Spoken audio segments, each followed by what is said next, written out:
سائل کہتا ہے کہ روزہ یوم عرفہ کا ہے یا 9 ذی الحجہ کا؟ عرفہ کا دن اور خاص طور پہ یہ 10 دن جن میں ہم سانس لے رہے ہیں، یہ سال بھر کے دنوں میں سب سے افضل دن ہے. سال بھر کے دنوں میں سب سے افضل دن ہے. رسول اللہ صلی اللہ علیہ وسلم فرماتے ہیں ان دنوں میں کیا جانے والا نیک کام اللہ کو اتنا زیادہ پسند ہے کہ ذی الحجہ کے ان ابتدائی 10 دنوں سے علاوہ کسی اور دن میں کوئی نیکی کی جائے وہ اس مقام پہ نہیں پہنچ سکتی جو اس دن کی یا ان ایام کی نیکی پہنچتی ہے. سائل کہتا ہے یا رسول اللہ صلی اللہ علیہ وسلم، کیا باقی دنوں میں کیا جانے والا جہاد ان 10 دنوں میں کی جانے والی نیکیوں کے برابر نہیں ہو سکتا؟ آپ نے کہا جہاد بھی برابر نہیں ہو سکتا. جہاد بھی برابر نہیں ہو سکتا سوائے اس مجاہد کے جو اپنی جان اور اپنا مال لے کے نکلتا ہے اور دونوں چیزیں ہی اللہ کے راہ میں قبول ہو جاتی ہیں. نہ اس کا مال بچتا ہے نہ اس کی جان بچتی ہے.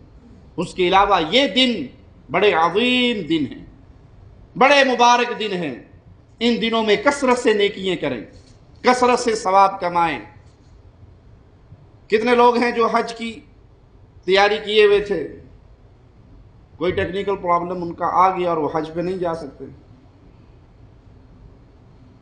دل ان کا دکھا ہوا ہے، تسریح نہیں بنی، کوئی حملہ نہیں ملا، کوئی مناسب جیب کے مطابق بندوبست نہیں ہوا.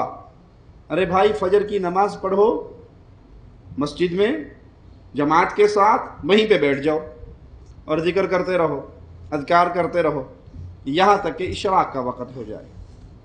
2 رکعت نماز پڑھ کے اٹھ آؤ. پیارے نبی صلی اللہ علیہ وسلم فرماتے ہیں اللہ پورے حج کا ثواب عطا فرماتا ہے. یہ عام دنوں کی نیکی ہے، اور جب یہ نیکی ان دنوں میں کی جائے گی تو اس کا ثواب کتنا ہوگا؟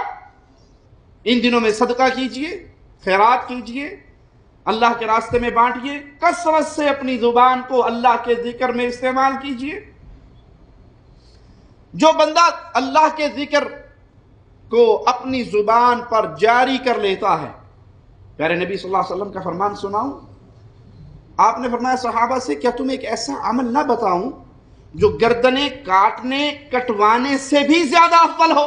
او کما قال علیہ الصلوۃ والسلام، یعنی قتال جہاد فی سبیل اللہ گردنیں مارنے کٹوانے سے بھی افضل ہو. صحابہ نے کہا جی ضرور بتائیے. کہا وہ شخص جس کی زبان ہمیشہ اللہ کے ذکر سے تر رہتی ہے. اور ان ایام میں خاص طور پہ تسبیحات کا ذکر ہے. اللہ اکبر اللہ اکبر لا الہ الا اللہ، اللہ اکبر وللہ الحمد.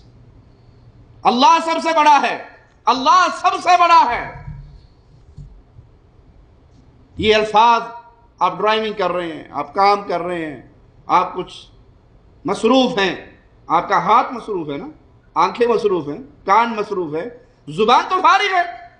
اس زبان سے اللہ کا ذکر کرتے جائیے. صحابہ کرام خاص طور پہ ان ایام میں باہر نکلا کرتے تھے بازاروں میں تاکہ اس سنت کو زندہ رکھے اور بلند آواز سے تکبیرات کہیں. سننے والا ان کی تکبیرات کو سن کے تکبیرات کہے. نمازیں ختم ہو اس کے بعد یہ تکبیرات کہیں، بازار میں ہو تو یہ تکبیرات کہیں، گھر میں ہو بیوی بچوں کے ساتھ تو یہ الفاظ دہرائیں. اب آپ بازار میں چلتے ہوئے تکبیر پڑھے، ہر بندہ آپ کو گھورے گا. کیوں؟ سنت مردہ ہو چکی ہے. اگر ہم اس سنت کو زندہ رکھیں تو سب کو پتا بھی یہ سنت رسول ہے صلی اللہ علیہ وسلم. تو ان ایام کے اندر ایک بڑا عظیم عمل یوم عرفہ کا روزہ ہے. جس دن حاجی میدان عرفہ میں پہنچ جائیں، وہ عرفہ جس دن کا قیام ہی حج کہلاتا ہے، عرفہ کا دن ہی حج ہے. میرا مولا اور میرا مالک جھانکتا ہے اہل عرفہ پہ، پوچھتا ہے ملائکہ سے، اور وہ سب سے زیادہ جاننے والا ہے. یہ دور دور سے سفر کر کے آنے والے کیوں آئے ہیں؟ مولا تجھ سے تیری رحمت کا سوال کرنے آئے. مالک گواہ بناتا ہے ملائکہ کو، تم گواہ ہو جاؤ میں نے ان سب کے گناہوں کو معاف فرما دیا۔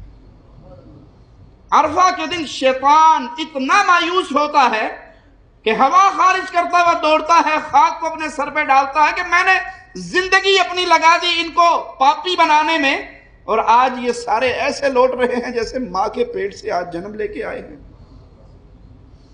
تو یہ سارا ثواب، یہ سارا اجر کس دن کو ہے؟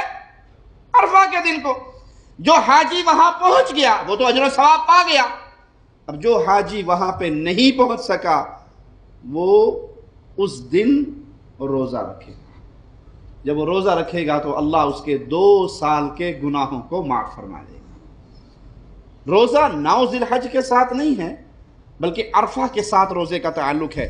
یوم عرفہ کی فضیلت میں یہ روزہ ہے۔ حاجی تو وہاں جا کے فضیلت پالیں اور غیر حاجی اس دن روزہ رکھے۔ تو روزہ جس دن حاجی عرفہ کے میدان میں ہوں گے، انڈیا ہو، پاکستان ہو، بنگلہ دیش ہو، دنیا کے اور علاقے ہوں، یہ مملکہ کے اندر رہنے والے لوگ ہوں، جس دن حاجی عرفہ میں پہنچ جائیں گے، غیر حاجی اس دن روزہ رکھے گا اللہ سے اجر و ثواب پانے کے لیے۔